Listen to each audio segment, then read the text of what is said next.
Greetings from the voice of Allan Kardec. And welcome from the voice of the spirits. We are here again today to take you on another audio journey through the Spirits book by Allan Kardec. Today's segment will cover presentiments, questions 522 to 524. Then, the influence of spirits on the events of life, questions 525 to 529. Enjoy. Question 522. Is a presentiment always a warning from a protector spirit? A presentiment can be the inner and secret counsel of a spirit who wishes you well. It can also be an intuition about a choice made prior to incarnation. It is the voice of instinct. Before incarnating, a spirit has knowledge of the principal phases of its coming existence, that is, the kind of trials in which it will be engaged.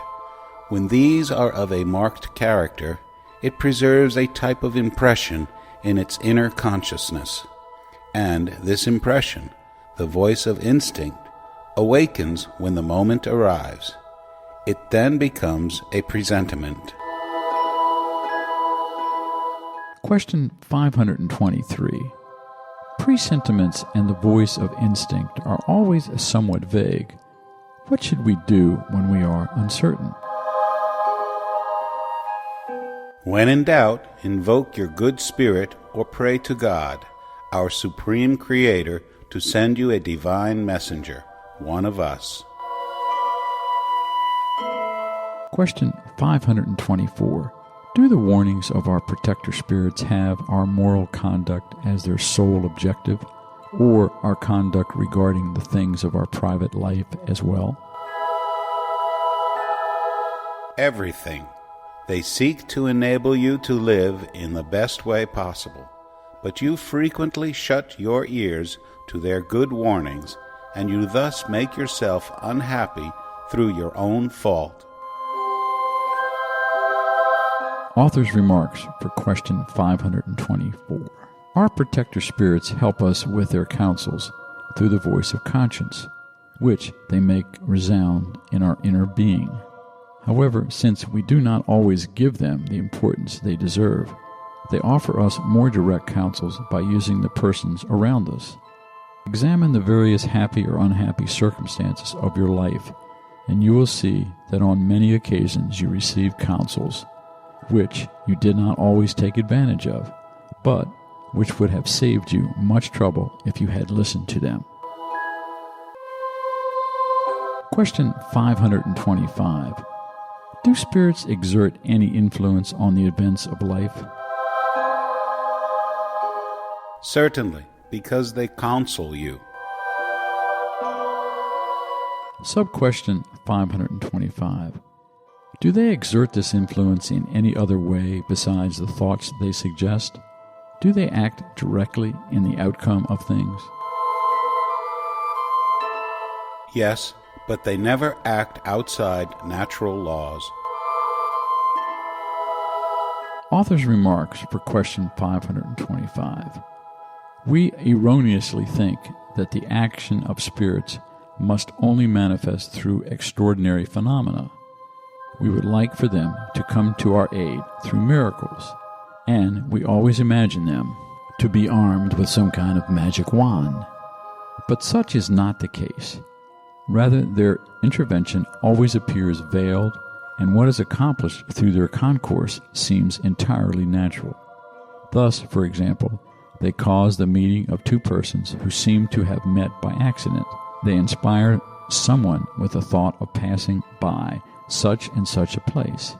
They call a person's attention to a specific point, if it will lead to the result they desire. Thus, they work in such a way that individuals, believing they have only followed their own impulse, always retain their free will. Question 526. Since spirits can act upon matter, can they cause certain effects with the aim of producing a given outcome? For example, a man's time is up, he climbs a ladder, the ladder breaks, and he dies from the fall. Did spirits cause the ladder to break so that the man's fate would be fulfilled?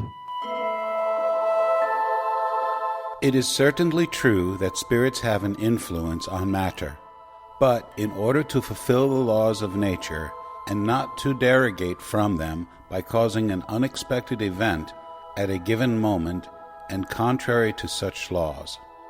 In the example you have just mentioned, the ladder breaks because it is rotten, or because it is not strong enough to support the man's weight. If it were the man's fate to die in this way, spirits would inspire him with the thought of climbing the ladder, which would then break under his weight. Thus, his death would stem from a natural cause without the need for any kind of miracle. Question 527.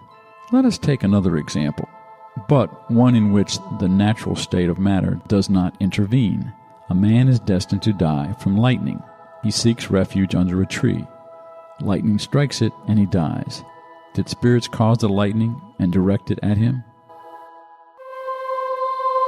It is still the same thing. The lightning struck the tree at that particular moment because the event happened according to the law of nature. The lightning was not directed at the tree because the man was under it, but because he was given the inspiration to take refuge under the tree where lightning would strike. The tree would have been struck anyway, whether the man had been under it or not. Question 528. An ill-intentioned man shoots at another, but the bullet barely grazes him. Could a benevolent spirit have deflected the shot? If the individual was not meant to be struck, the benevolent spirit may have inspired him with the thought of moving out of its path, or it may have confused his enemy in such a way as to make him miss. Once the bullet is on its way, however, it must follow the line of its trajectory. Question 529. What should be thought about magic bullets that are referred to in certain legends, in which fatality hit their mark? Pure imagination. Humans delight in the marvelous, but are not content with the marvels of nature. Sub-question 529. May the spirits who direct the events of life be thwarted by spirits who have desires to the contrary? What God has willed must occur.